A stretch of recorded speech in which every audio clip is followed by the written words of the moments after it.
I know back when I was in corporate and thinking, I can't imagine myself being out on my own.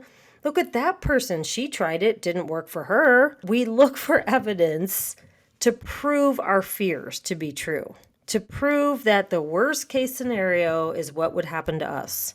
Have you lost your spark you once had for your work? Did you lose yourself while climbing the corporate ladder? Do you question if this is really what you want to be doing with your life? What if you could start now, take action, and empower yourself to create work you love? Welcome to the Spark Your Power podcast, where we stop settling for what we have and find the power within us to create what we want. I'm your host, Jen Spainhour, career woman, career changer, and career empowerment coach. And I am on a mission to ignite your career success, purpose, and joy without compromise and on your terms. Listen in and get a front row seat to both high profile and everyday amazing women who are redefining what success looks like and sharing their secrets on how you can create a career that truly lights you up. I am so happy you are here. Are you ready? Let's dig in. Hello, my fellow Spark Seekers. I am so excited to have you here on the Spark Your Power podcast. And this is a new podcast. You'll see that some of the episodes will be interview-based with other amazing women who have other perspectives and experiences to share with you. And some will be solo episodes like today's episode.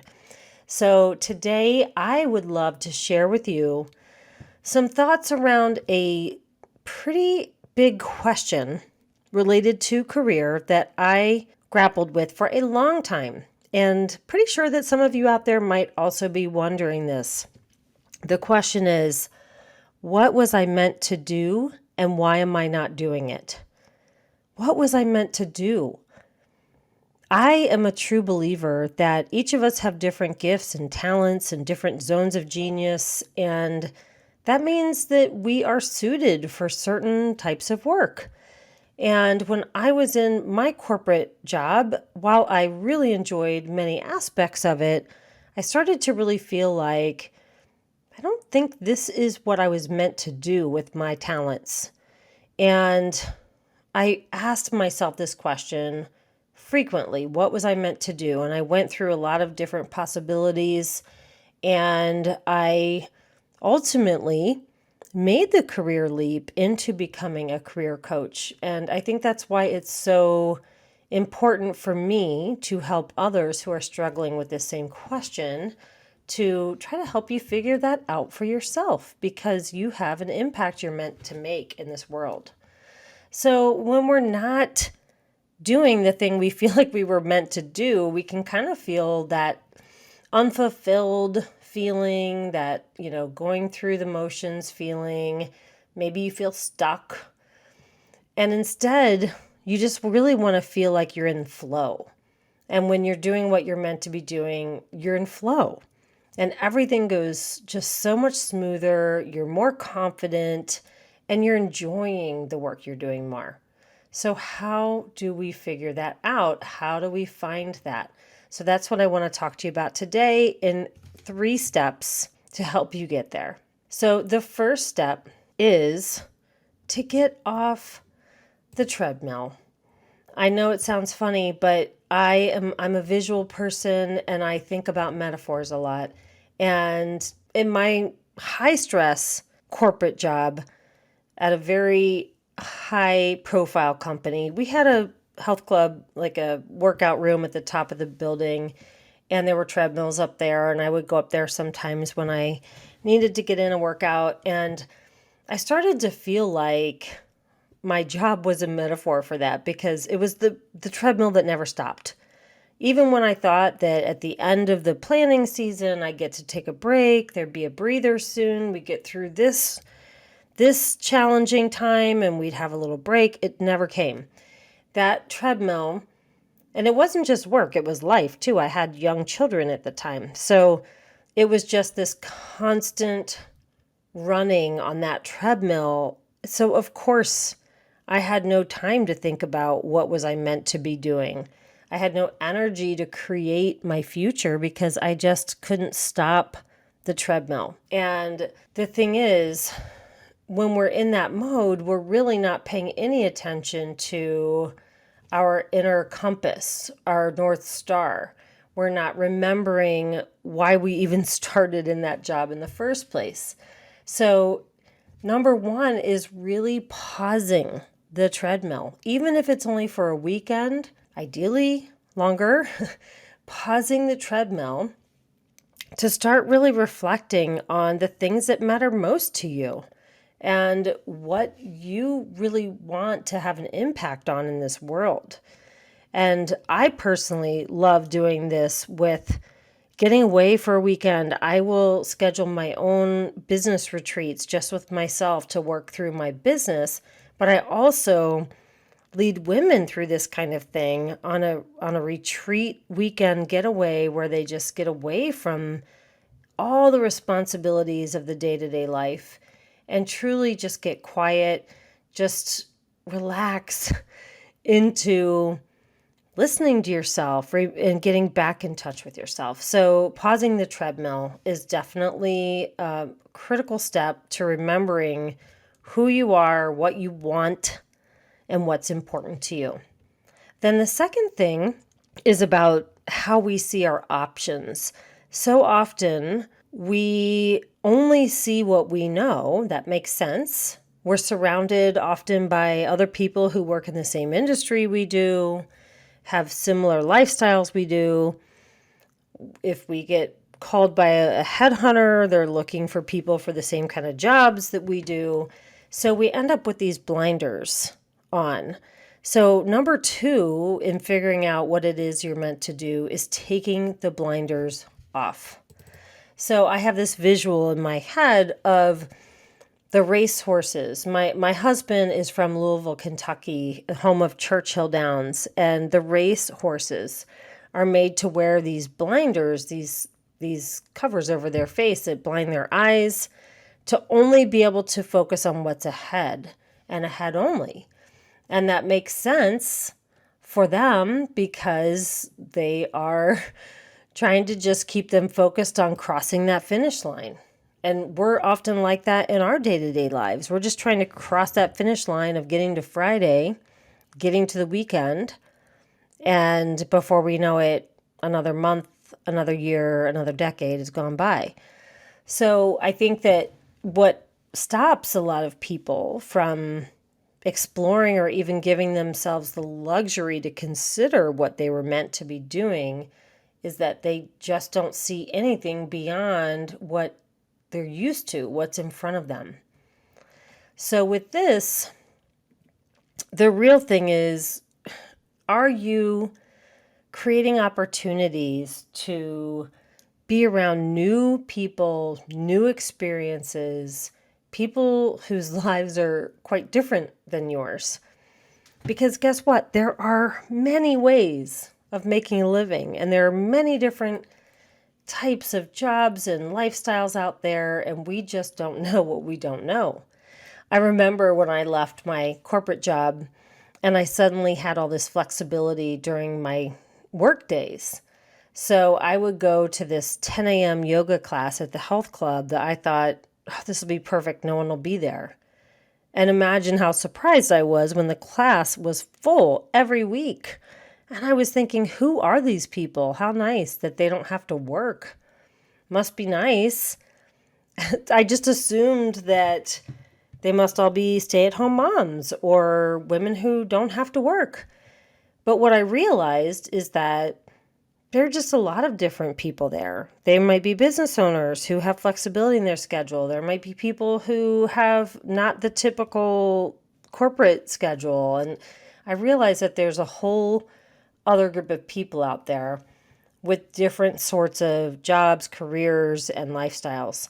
So I started really rubbing elbows with some women in other industries. I joined a mastermind group back in 2020, full of these amazing kick-ass women who were all female entrepreneurs, all in very different industries than mine. And I learned so much from them just to even consider some of the other professions that are out there and other ways that people are creating their careers. So surrounding yourself with new ideas, new people is so critical.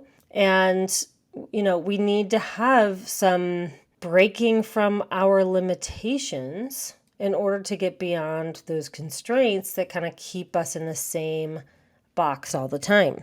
So far, we've got pause the treadmill and take the blinders off. So how else do we figure out or answer the question, what was I meant to be doing and why am I not doing it?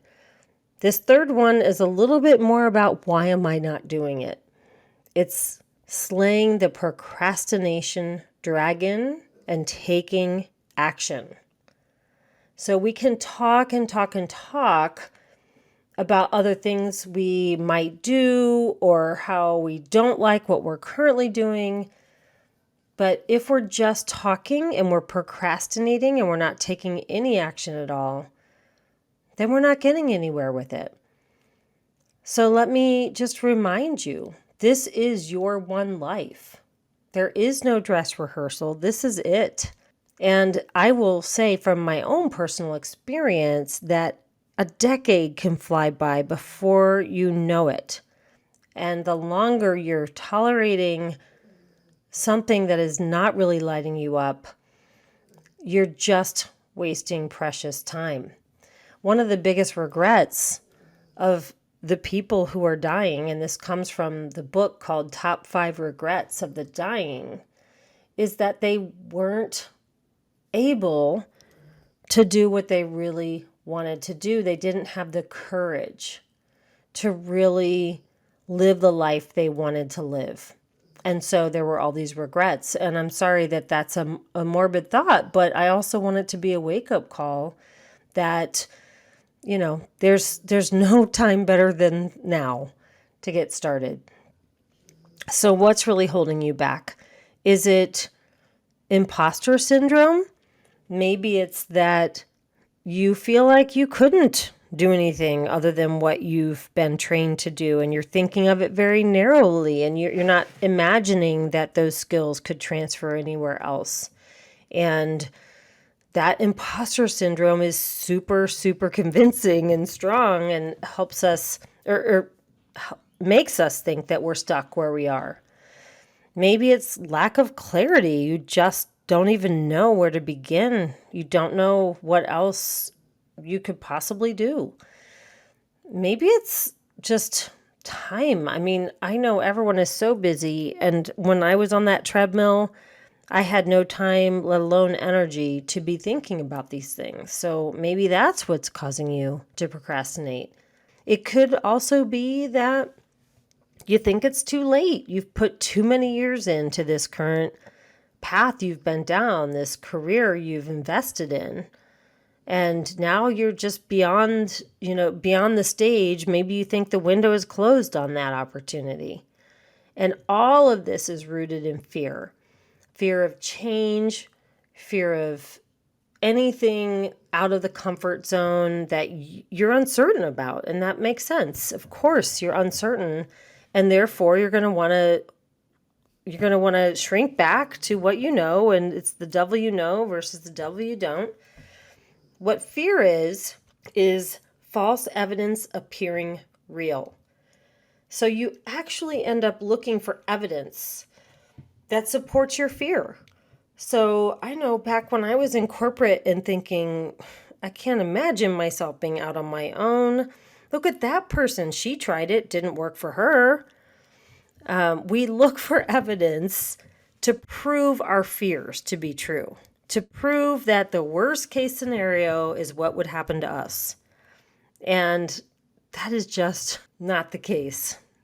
We're just as likely to succeed as we are to fail if we are to try something new. So that is a big part of what holds us back. And we have anxiety, We just make ourselves busy with what's currently in our lives, and we sweep under the rug the discontent, the lack of motivation, the lack of fulfillment, and we just work for the paycheck.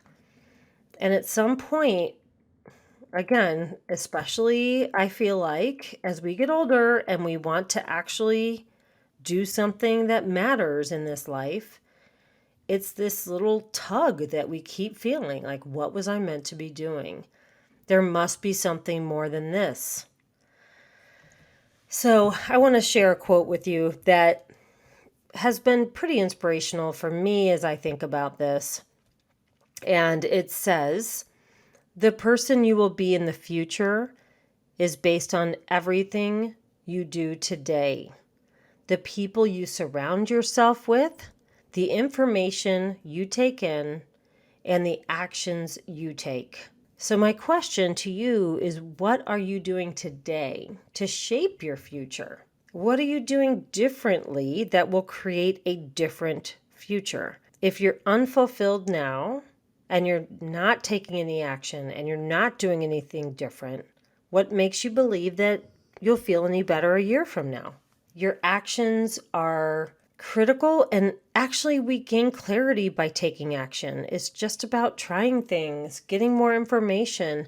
Again, it's about the people you surround yourself with, the information you take in. I am a podcast junkie, which is why I'm so excited to finally be doing a podcast and hosting a podcast. I find information that serves me, that motivates me, that keeps me on the right track, and I listen to it over and over again because I need that reinforcement to face the winds of change, right? We just don't want to do it. So we need that constant reinforcement. And so in summary, there's so many different things we could talk about, and I will over time, but these 3 simple steps are things to think about today. Number 1, pause the treadmill. How are you giving yourself space and time to breathe and to think and to listen to your intuition about what you'd really want to be doing in this life? Number 2, take the blinders off. Find ways to expand your thinking beyond what you see right in front of you. And number 3, slay the dragon of procrastination and start to take action, even simple steps. These are the 3 things that can get you going. And, here's the thing. 1 year from now, where do you want to be? Right where you are today? An inch further? Or do you want to actually feel empowered that you're starting to take your career in your own hands and you're starting to empower yourself? Because at the end of the day, I believe we were all designed to be doing something. Who were you designed to be? And how are you finding that for yourself and taking action to create that future that you want? So that is it for today, my friends. I hope that that was helpful. I know that for me, that question just bounced around in my head. I felt like a pinball machine in there. The question was always there, and I was always wondering, is it this? Is it that? When you feel yourself seeking and seeking and seeking, it's time to take a break. It's time to really do some work on figuring out what it is you were meant to do and why you are not doing it. Thank you so much for tuning in today. I look forward to sharing more with you next week, same day, same time. Thank you for listening to Spark Your Power. Remember, the best way to predict your future is to create it. Don't waste another day, my friend, tolerating a job you don't love. I believe you were put here for a reason. It's your job to figure out what that is and go do it. Go to your favorite podcast app, hit that subscribe button, and leave us a review. It would mean the world to me. And if you found your spark today, then go ignite someone else by sharing this podcast. See you next time.